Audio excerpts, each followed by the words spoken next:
하나님이 여러분들을 사랑한다고 믿어지면 아멘. 오늘 여러분들 주 안에서 이렇게 만나서 너무 기쁘고 반갑습니다. 혹시 제가 설교하다가 기침을 좀 할 수가 있습니다. 지난 주부터 특별한 건 아닙니다. 여러분 염려하지 않으셔도 되는데 잔기침이 나와서 그래서 좀 혹시 그런 일이 있으면 아픈 건 아니고 잔기침 하나보다 이렇게 여러분들이 편안하게 보시고 오늘 말씀을 드리면 되겠습니다. 고린도서 4장은 일꾼에 대한 얘기를 했습니다. 일꾼에 대한 얘기인데 하나님이 우리에게 원하시는 일꾼의 모습은 충성된 일꾼입니다. 충성된 일꾼. 그런데 바울이 고린도서를 쓰는 단락했습니다. 이제 오늘 4장이 한 단락이 끝나는 거예요. 일꾼에 대한 부분으로 끝내는 겁니다. 오늘 이제 5장서부터는 새로운 이야기입니다. 그런데 충성된 일꾼이 되어야 되는데 충성된 일꾼이 못 됐다. 그 얘기하는 겁니다. 지금. 자, 오늘 편지를 전 내용을 좀 한번 보면 15절에 이런 얘기했습니다. 그리스도 안에서 1만 스승이 있으되 아버지는 많지 아니하니 그리스도 예수 안에서 내가 복음으로써 너희를 낳았다. 자, 지금 바울이 하는 건 뭐냐면 지금 교회가 지금 파벌이 생겼단 말이에요. 지금 바울파, 아볼로파, 게바파, 예수파 이렇게 파가 네 파가 생겼습니다. 그러면서 바울이 이해하고 싶은 게 뭐냐면 볼 줄 아는 눈이 있어야 된다. 너희들 볼 줄 아는 눈이. 여기 보니까 스승이라는 말이 있고 아버지라는 말이 있습니다. 여기 스승이라는 말을 우리가 생각하는 스승을 생각하면 안 됩니다. 여기 스승이라는 말은 뭐냐면 헬라어로 파이다고 고스라는 단어예요. 파이다고 고스. 이게 뭐냐면 그러니까 그 당시의 사람들은 파이다고 고스를 찾아요. 그러면 이게 무슨 말인지 압니다. 이게 노예예요. 노예인데 노예 가정교사. 이거를 파이다고 고스 이렇게 얘기합니다. 아마 여러분들이 영화에서도 많이 보시는 것처럼 로마 시대의 영화를 보면은 전쟁이 많잖아요. 그러면 전쟁에서 전리품이 있는데 노예들을 잡아옵니다. 근데 노예들은 그냥 단순하게 어떤 육체 노동만 할 노예를 잡아오는 게 아니에요. 그 나라의 최고 엘리트들입니다. 의사들도 있고 과학자들도 있고 선생님들도 있고 뭐 전문 기술진 있고 이런 사람들을 잡아오는 거예요. 그 잡아와서 우리 집에 노예로 쓰는 겁니다. 노예로 쓰는데 보니까 어떤 사람이 우리 집에 노예로 왔냐면 공부를 많이 한 사람이에요. 어쩌면 대학 교수일 수도 있습니다. 그런 노예가 있어요. 아깝잖아요. 그래서 이 노예에게 뭘 맡기는 거냐면 우리 아이를 맡기는 거예요. 그 사람은 뭐라 말한다고요? 파이다고 고스라고 말하는 거예요. 이게 가정교사입니다. 노예 가정교사. 자, 가정교사가 있습니다. 바울하는 말이 뭐냐면 그리고 한쪽에 누가 있습니까? 아버지가 있어요. 영적인 아버지. 자, 아버지가 있습니다. 한쪽은 주인이 시키니까 자, 주인의 애를 좀 돌보고 가르치라고 했으니까 그냥 내가 돌볼 마음이 있고 가르칠 마음이 있어 하는 것이 아니라 주인이 시키니까 하는 거예요. 그런 스승은 많다 그 말이에요. 또 아버지는 어떤 사람입니까? 아버지는 가슴으로 가르치는 사람이 아버지예요. 그래서 사도 바울이 갈라디아서 4장 19절에 뭐라 말하냐면 나의 자녀들아. 바울이 갈라디아 교인들 향하는 말이 내 자식이래. 나의 자녀들아 너희 속에 그리스도의 형상이 이루기까지 다시 너희를 위하여 해산하는 수고를 하노니 그랬어요. 그러니까 바울이 하는 말이 뭐냐면 내 자녀들이 그 안에 그리스도의 형상을 이루기까지 내가 뭐 한다고요? 해산하는 수고하는 마음으로 애를 써서 가르친다 그 말이에요. 자, 그러니까 스승과 아버지의 차이가 뭡니까? 스승과 아버지 차이는 뭐냐면 스승엔 없는 게 아버지에게 있어요. 그게 뭐냐면 해산하는 수고가 있는 게 아버지예요. 여러분, 영적 스승은 이와 같은 거라는 겁니다. 이 말씀을 보면서 우리 교회는 26 속회가 있습니다. 속회 안에 속회 지도자들은 영적인 부모라고 말이에요. 그런데 여러분, 똑같지는 않은 것 같습니다. 제가 이렇게 보면은 우리 속회 지도자들 가운데서 정말 자식을 키우듯이 정말 이 사람들이 그리스도의 형상이 이루기까지 희생하고 헌신하는, 마치 해산하는 수고의 마음으로 돌보는 속회 지도자들이 있습니다. 자, 그런 분들을 뵐 때마다 참 머리가 숙여지고 목사로서 감사하는 마음이 듭니다. 우리 교회에 이제 부목사님을 새로 모시는 일이 있어서 요새 면접을 하고 있습니다. 그런데 이제 한 분이 오셨습니다. 면접을 했습니다. 자, 면접을 하는데 되게 이제 뭐 젊은 이제 내년에 안수받는 사람들이니까 되게 이제 교육부서를 하고 있단 말이에요. 그게 이제 궁금하지 않습니까? 섬겼던 교회는 어떤가? 그랬더니 제가 물었습니다. 아이들은 얼마나 모였냐? 아동부 얘기하는 겁니다. 그랬더니 15명이 모인다고 그래요. 교인은 얼마 모입니까? 어른들은 한 200에서 300명 모인답니다. 그러면 교사는 몇 명이니까 물었습니다. 교사는 15명입니다. 그러더라고요. 그러니까 아이들이 15명인데 교사가 15명이에요. 그러니까 한 아이당 한 교사가 있는 거야. 여러분, 우리 교회를 생각했습니다. 자, 우리 교회도 아이들이 우리는 30명이 넘게 모입니다. 그런데 우리 교회 교사는 이게 온라인으로 나가지 않으면 제가 말씀을 드리겠는데 이게 나가기 때문에 얘기는 못하겠어요. 몇 명이라는 거는. 근데 우리는 교사들이 너무 부족한 거예요. 그러니까 이 교사들이 해나가기가 이 아이들이 더 많이 와도 감당이 안 되는 거예요. 지금. 우린 교사가 필요합니다. 그런데 잘 몇 명 안 되는 선생님들이 아이들을 가르쳐야지요. 또 행정도 해야지요. 또 이제 PPT도 해야죠. 방송도 봐야죠. 그러니까 1인 사역, 1인 오역을 하는 거예요. 여러분, 그래서 늘 미안한 마음입니다. 그런데 그럼 우리 교회 학교가 교사 숫자가 작기 때문에 양질에서 뒤진 교육을 하냐? 절대로 그렇지는 않습니다. 그러니까 수고를 몇 배를 더하면서 해나가는 선생님들을 보면은 고마운 거예요. 자, 여러분, 지금 사도 바울이 뭐라 말하냐면 이게 영적 아버지라는 거예요.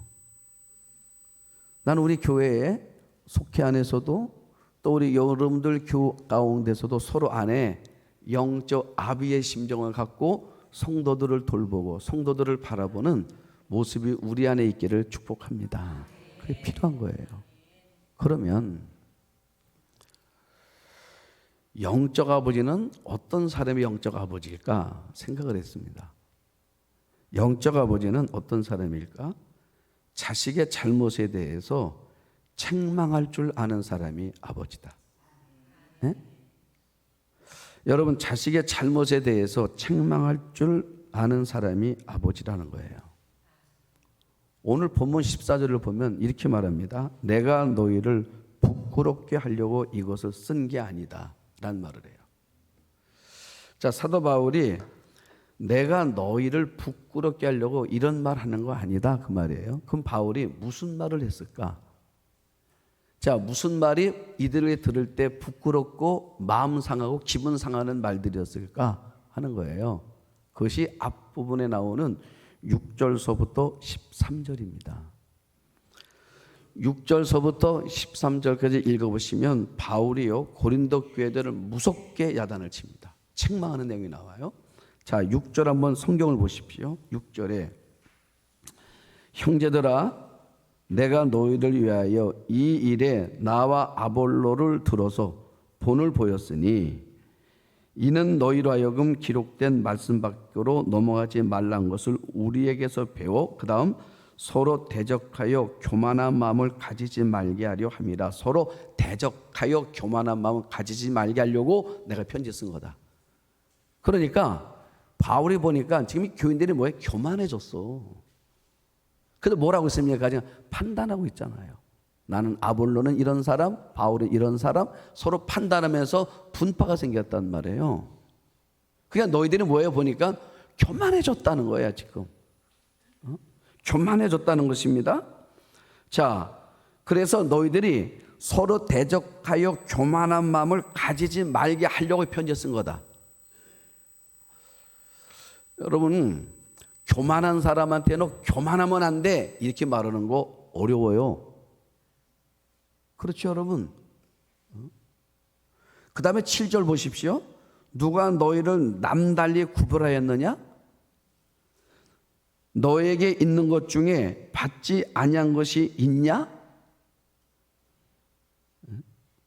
내가 받은 것을 받았은즉 어찌하여 받지 아니한 것 같이 자랑하느냐?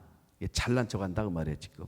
고린도 교인들이 여러분 교만하지요, 잘난 척하지요, 또 이게 대적하지요. 이런 모습들을 고린도 교회 안에 있는 사람들의 모습을 그대로 바울이 지적하는 거예요. 너희가 교만하다. 지금 너희들이 교만하다고 말한 그 내용들은 너희들이 다 배운 거야. 네 거 아니라 그 말이에요. 8절은 더한 얘기를 합니다. 너희가 이미 배부르며 이미 풍부하며 우리 없이도 왕이 됐구나. 세 번째로 봅니다. 여러분은 벌써 배가 불렀습니다. 벌써 부자가 됐습니다. 우리를 제쳐놓고 왕이나 된 듯이 행세하고 있습니다. 이게 바울이요. 뭐라 말해? 너희들이 이제는 다 된 것처럼 말하는구나. 이제 너희들이 왕이구나. 너희들이 이제 우리 없이도 될 것 같구나. 이렇게 막 야단을 치는 거야 지금. 야단을 쳤는데 그를 14절에 하는 말이 내게 야단 친 거는 내가 너희를 부끄럽게 하려고 내가 이렇게 한 것이 아니다 그 말이에요. 자, 왜 야단을 치는 겁니까? 돌아서라는 겁니다. 여러분 돌이키라는 거예요? 회개하라는 겁니다. 우리가 성경을 잘 보시면요, 어쩌면 성경은 꾸지람의 책이야. 특별히 구약 성경을 보세요. 선지자들이 선지자 뭐 에레미야니 에스겔이니 다 뭐예요? 이게 선지자는 뭐예요? 야단치는 거예요. 다 야단치는 거예요. 그러니까 구약 성경을 보면요, 이스라엘 백성들이 조금만 잘못하면 말이에요, 선지자가 나와서 막 야단을 친다니까. 그게 그냥 두질 않아. 그래서 여러분 이런 말 들어보셨죠? 하나님의 가장 큰 심판은 그들을 그대로 내버려 두는 거라고. 하나님의 가장 큰 심판은 뭐냐면 그들이 잘못하고 있는데 그대로 내버려 두는 거, 그게 가장 큰 심판이라는 것입니다. 심판하지 않는 심판, 징계하지 않는 징계, 이게 가장 무서운 징계라 그 말이에요. 여러분 오늘 우리 시대에 정말 가슴 아픈 일은 뭐냐면 아버지의 부재 시대라는 겁니다. 야다 꾸지람이 없어요. 가정도 마찬가지죠. 어때요? 여러분들 자녀들 잘 꾸짖습니까? 아, 그래요? 우린 잘 안 되더라고. 여러분 쉽지가 않더라고 보니까.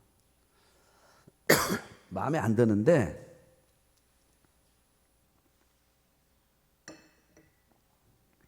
아이들 행동이 마음에 안 드는데 말하는 뽐새도 마음에 안 드는데 여러분 그게 잘 말하기가 어렵더라고. 잘 안 되더라고. 저만 그렇습니까? 근데 사실은 꾸지람이 있어야 되는데 그게 쉽지 않은 거예요. 지금 사도 바울이 저는 그런 이 고린도 교회를 향하여 그래도 우리는 뭐 해야 된다는 것입니까? 잘못된 것에서 책망을 해야 아버지라는 거예요. 책망을 못하면 스승이라 그 말이에요.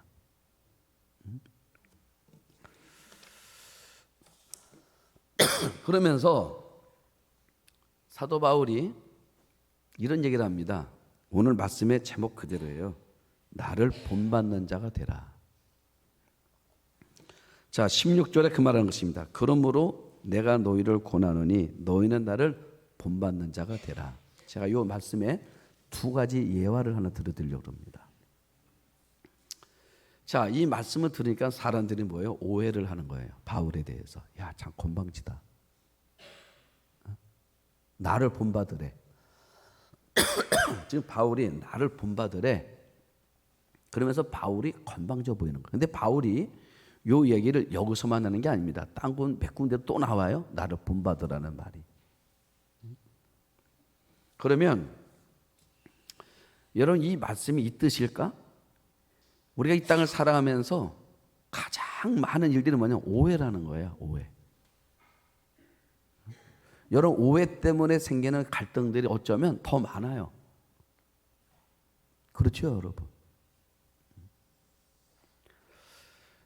제가 이제 이거는 이 예화를 들기 전에 하나 잠깐 얘기하면 이런 게 있습니다. 제가 먼저 교회 있을 때 예배 끝나고 이제 그 점심 3부 예배를 마치고 막 나왔습니다. 식사라고 막 점심 식사라고 나오는데 오늘 권사님하고 제가 이게 맞닥뜨렸어요. 맞닥뜨리는 게 아니라 참 제가 못 봤어요. 그래서 제가 그냥 지나갔대요. 근데 그게 문제가 됐습니다.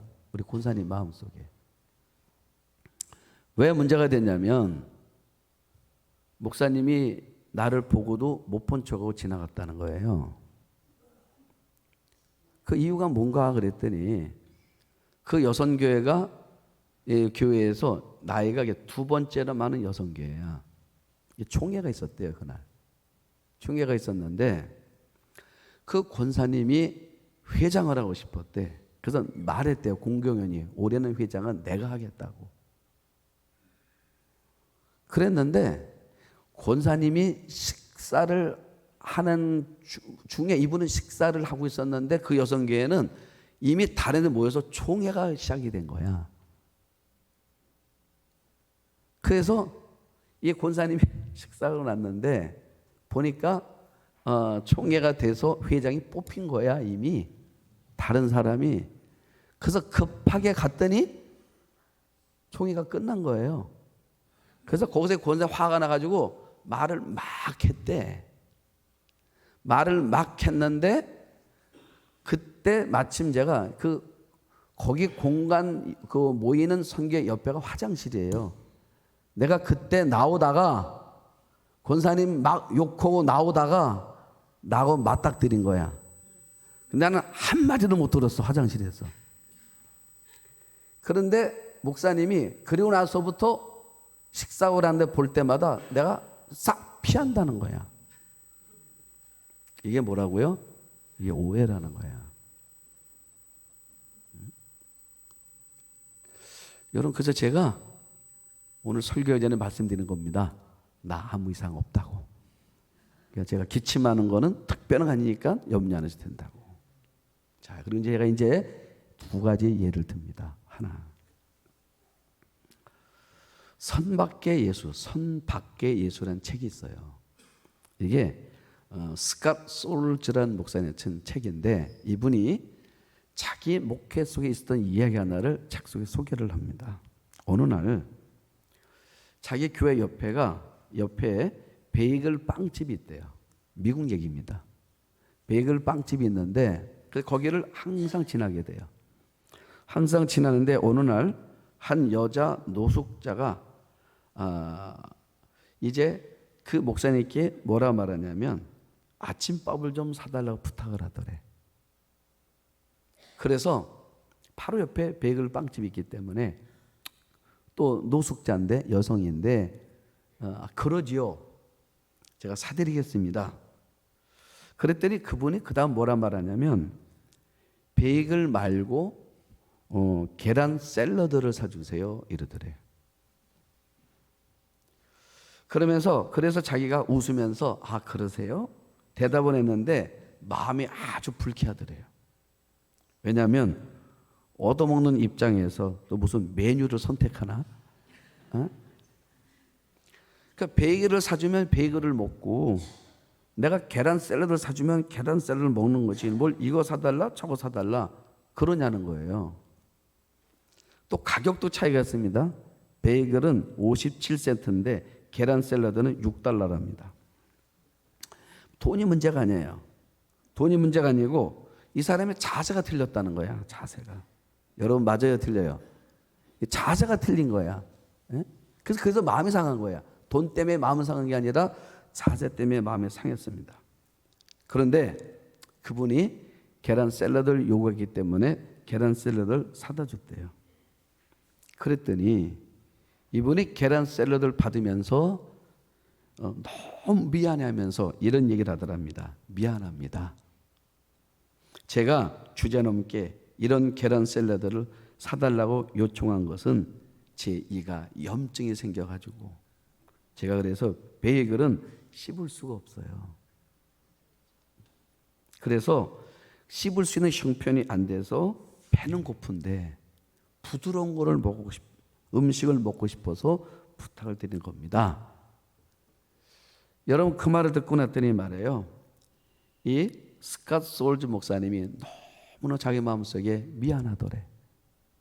그때 만약에 제가 그 사람이 베이글 말고 계란 샐러드에 말했을 때 마음으로 불쾌했던 그것을 얼굴 표정으로 불쾌함을 드러냈다면 그럼 어땠을까? 여러분 이 이야기가 무슨 얘기죠?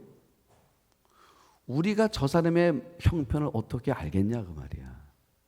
말은 하지만 우리가 어떤 환경에 무슨 일이 있는지 어떻게 우리가 다 알 수가 있겠냐 그 말이에요.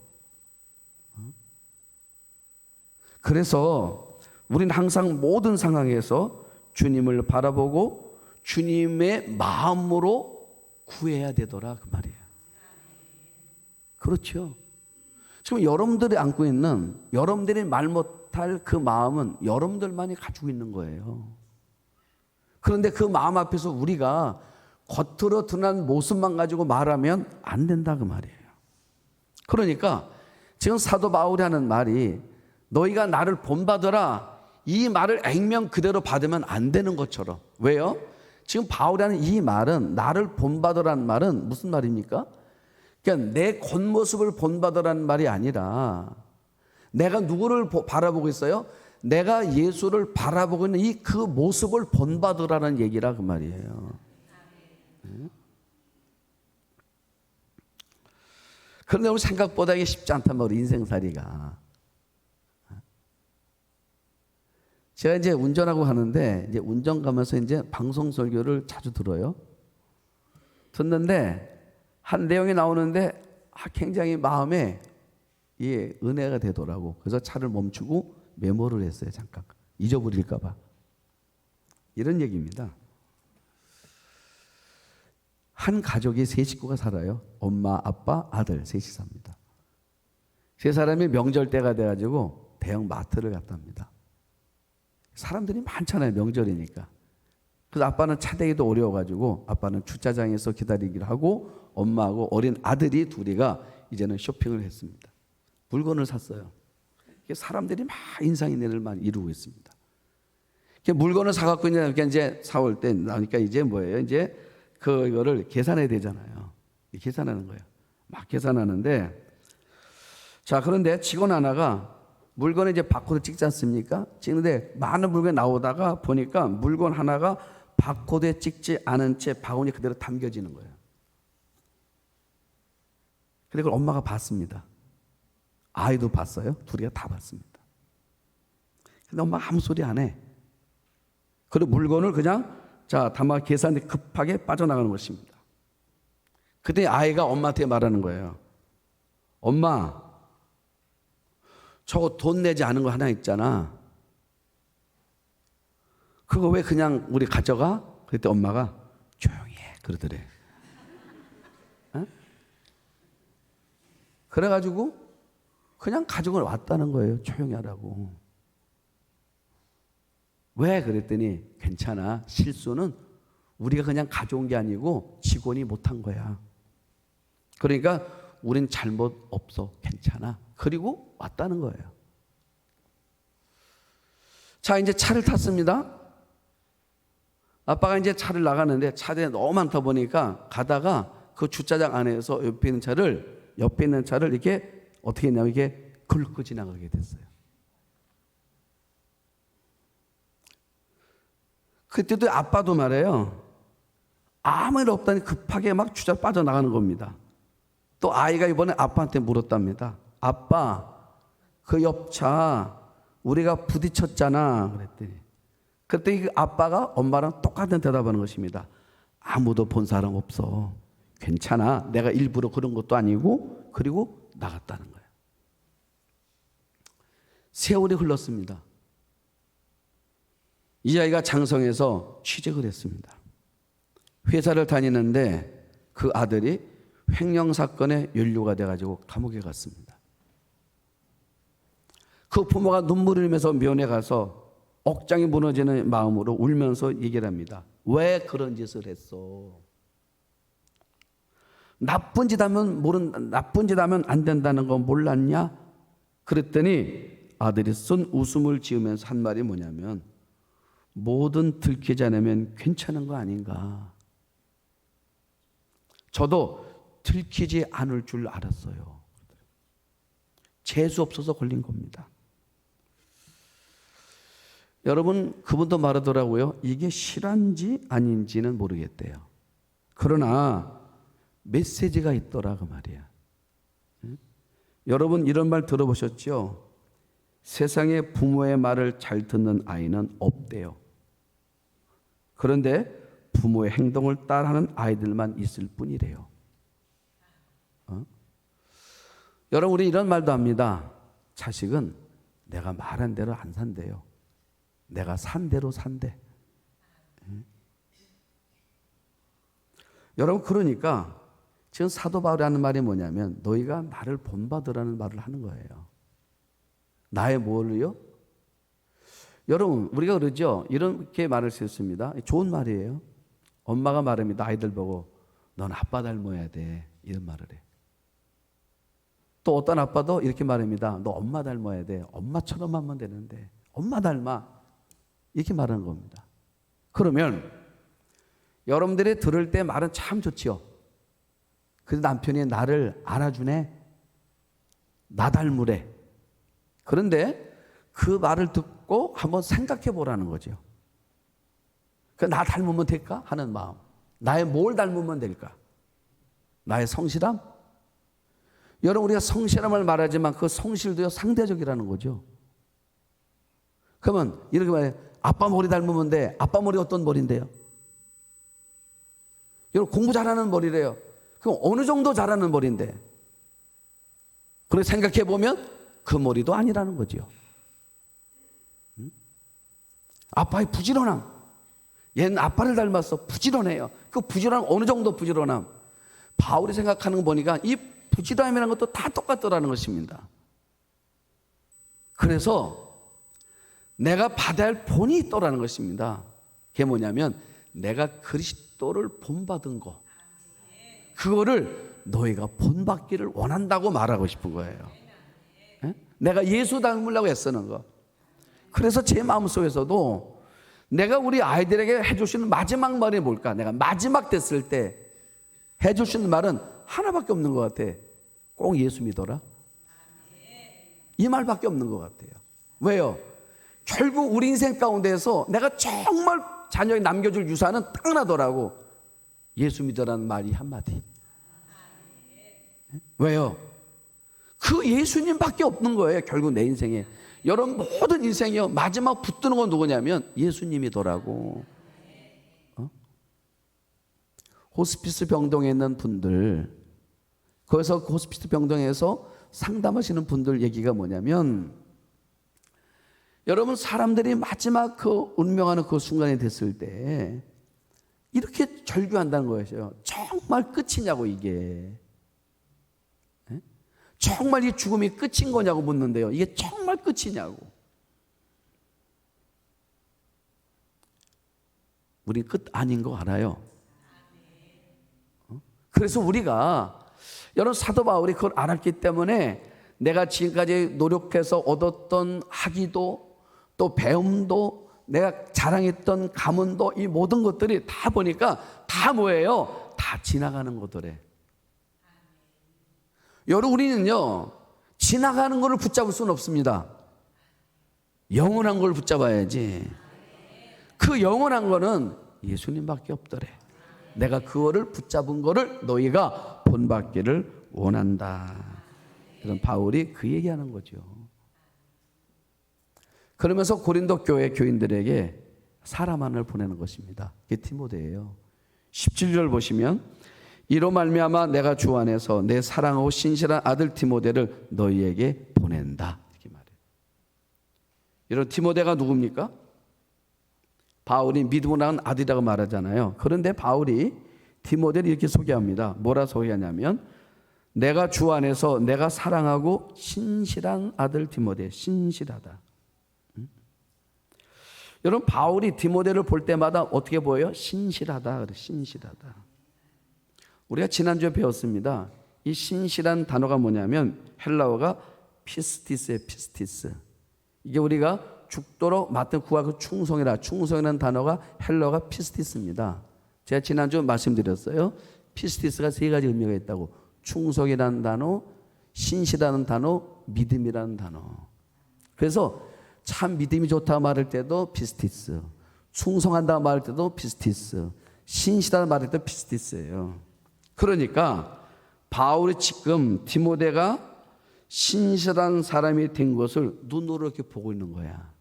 바울이 보니까 디모데가 어렸던 신앙이 성장해서 신실한 믿음의 사람으로 서 있는 게 눈으로 보이는 거예요. 여러분 아시죠? 왜 바울이 믿음의 눈으로 보니까 보이는 거야? 예수님께서 백부장을 한번 만난 적이 있었죠. 그때 백부장이 뭐라 말합니까? 우리 집에 오늘 감당하지 못하겠습니다. 그냥 말씀만 하심도 내 종이 병을 낫겠습니다. 그때 주님 뭐라 말합니까? 내가 이스라엘 가운데 이만한 사람을 만나본 적이 없다 그랬어요. 자, 무슨 말이냐면 여러분 믿음이라는 것은요, 믿으면 신실하기 때문에 눈으로 보인다는 거야. 여러분 믿음은 신실하기 때문에 눈으로 보인다는 것입니다.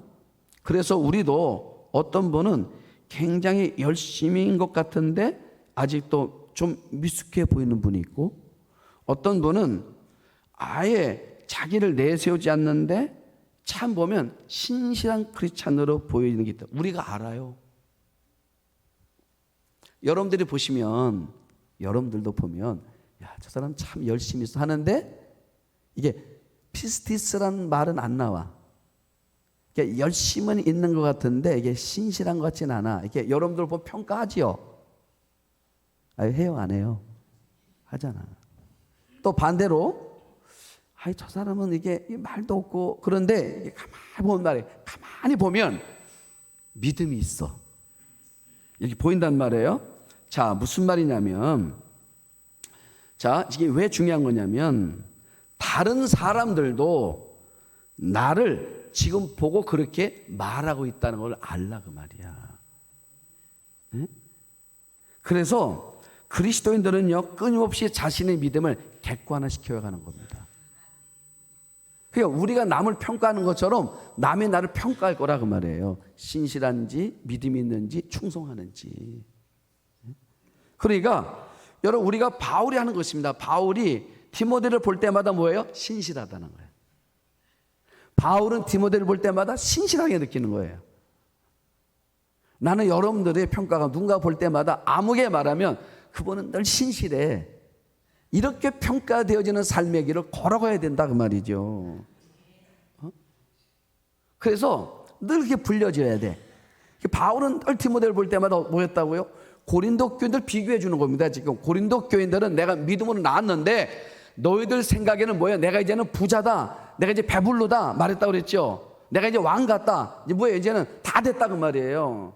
그런데 내가 볼 때 너희는 그렇지 않아 하는 거잖아. 지금 그걸 뭐로 봤어요? 바울은 교만으로 봤다 그 말이에요. 바울의 눈에 고린도 교인들은 우리는 배불러, 이제 뭐야? 만족하다 그 말이에요. 만족, 이제 됐어, 내 믿음 됐어, 내 신앙 됐어 라고 말하고 있는데 내가 볼 땐 뭐예요? 너 이건 교만한 거라고 말이에요.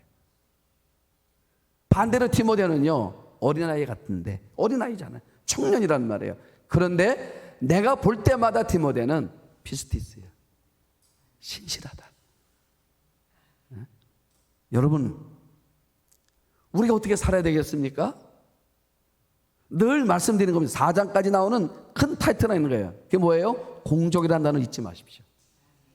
예, 공적이라는 단어. 내가 하나님 앞에 섰을 때 하나님이 나를 뭐 하신다고요? 심판하신대잖아요. 그래서 바울이 1장 오늘 이제 결론인데 4장까지 내용이 뭐냐면 바울은 우리는 뭘 비교했다고요? 집 짓는 사람이라고 그랬어요. 인생의 집을 짓는 거고 영적인 집을 짓는 거예요.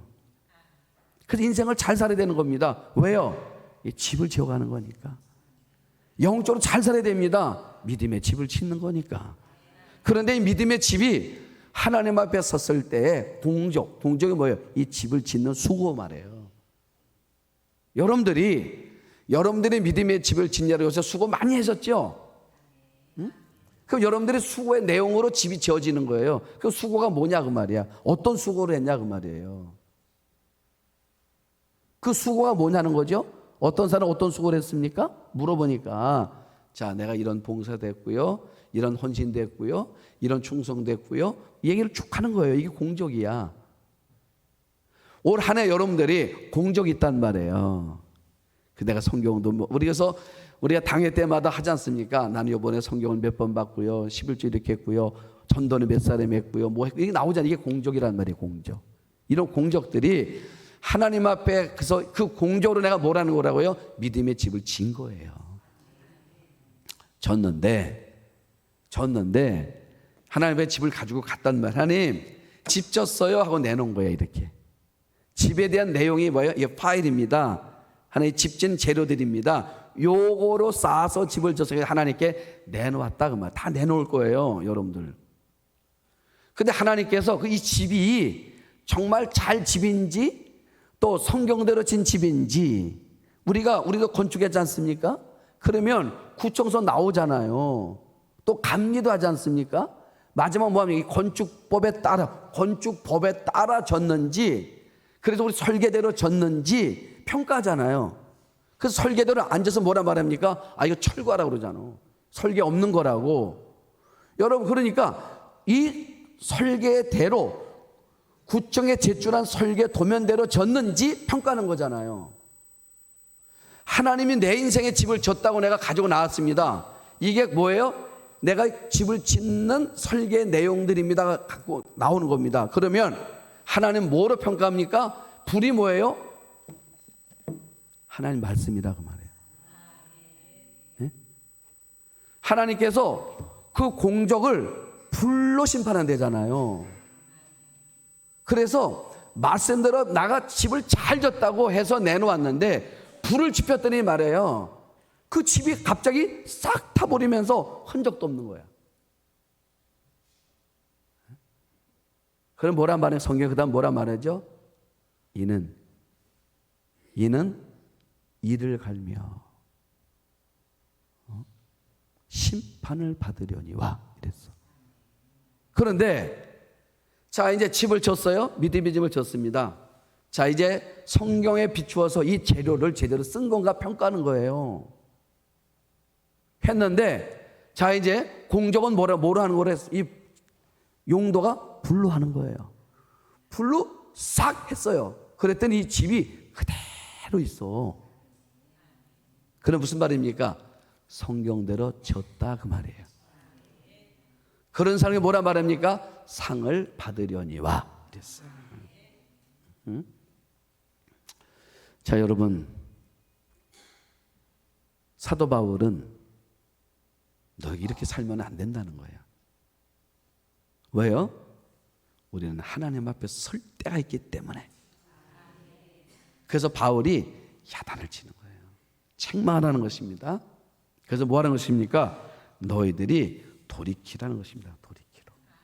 그래서 우리 삶이 말씀으로 졌는지 말씀을 지지 못했는지 마지막 한 절만 보고 마치겠습니다. 그래서 여러분 뭐라 말하냐면 20절 보세요. 하나님의 나라는 말에 있지 아니하고 오직 능력이 있다 그랬잖아요. 네? 하나님의 나라는 말에 있지 않고 뭐에 있다고요? 능력이 있다. 여러분 이 능력은 뭐예요? 어떤 초자연적인 능력을 말하는 것이 아니라 이 능력은 뭐냐면 능력은요 하나님의 말씀대로 사는 것, 이게 능력이라는 거야. 네? 하나님의 말씀이 내 행동 속에 있는 거, 이게 능력이야. 네? 이게 정확한 표현인 것입니다. 자, 그러니까 여러분 우리 삶이 내 손발에 하나님의 말씀이 집어넣는 거, 내 손발에 하나님의 말씀이 집어넣는 거, 내 생각 속에 하나님의 말씀을 집어넣는 거, 이게 바로 뭐예요? 능력이라고 말해요. 그런 삶의 길을 너희가 살고 있느냐. 그래서 마지막 결정하라는 것입니다. 21절에 너희가 무엇을 원하느냐? 내가 매를 가지고 너희에게 나아가랴? 사랑과 온유한 마음으로 나가라. 결정하라. 이게 무슨 말입니까? 좋은 말만 해줄까? 아니면 잘못된 말 했을 때 내가 매를 가지고 나갈까? 너희가 결정하래. 너희들이 그냥 난 좋은 말만 해주세요. 그러면 내가 사랑과 온유한 마음으로 갈 거고. 그러나 결과는 어떻게 되겠습니까? 그러나 너희가 잘못했을 때 내가 매를 가지고 원한다면 내가 매를 가지고 나갈 거를 너희가 선택하라는 거예요.